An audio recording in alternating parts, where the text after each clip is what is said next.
Hello and welcome back. I'm Xiaoling, and in this video I wanted to talk a little bit about the PC release of Monster Hunter World. I've not played any of the Monster Hunter World games, but I'm super excited for the release of the PC version, as it's going to be my first foray into the series, and I'm really happy that the series is finally coming to PC.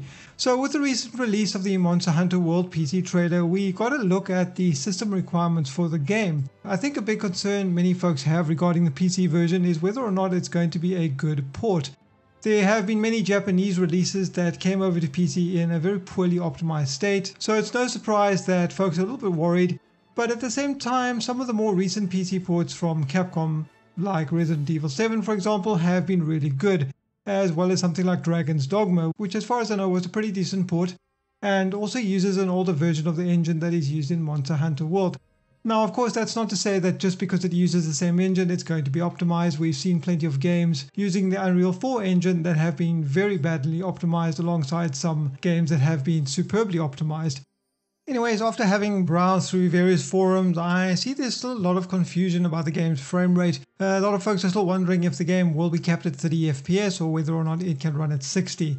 And honestly, I can understand the confusion since the PC trailer doesn't explicitly mention that the game can run at 60 FPS. In fact, the PC release trailer doesn't actually cover any specific PC features, which is kind of odd since it's the PC release trailer.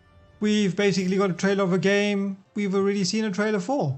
However, a quick look at the Monster Hunter World PC info webpage shows a few screen caps from the PC version, and one of them shows that there is a 60 FPS option available and that the game supports 4K, and that its detail preset goes up to highest as opposed to high. I'll come back to this a little bit later in the video. And alongside that, we can also see there are a bunch of settings that can be customized, which is nice to see. So some degree of work has gone into making a PC version.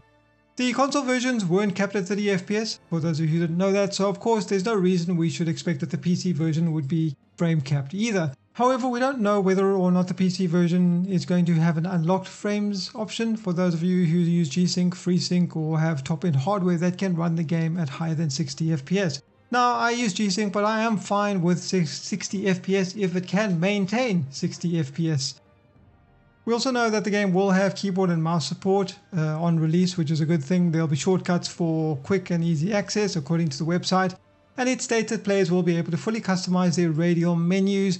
However, I do want to point out it doesn't directly state that all the keys will be fully customizable. I really hope that this is the case, because this is what we expect from PC releases: fully customizable key bindings. We've also been given the system requirements, or at least the recommended and minimum specs. I'll put them up on screen there. I'm not going to read through all of these. I'll put a link in the description box below for those of you who do want to click on the link and go to the Capcom webpage yourselves. The first thing that struck me was that they recommended a GTX 1060 3GB to run the game at 30 FPS on high at 1080p. I know that the GTX 1060 3GB is not a high-end card, but it does seem kind of steep requirement for 30 FPS, considering that the game actually goes up to highest, so high is only the second best preset available.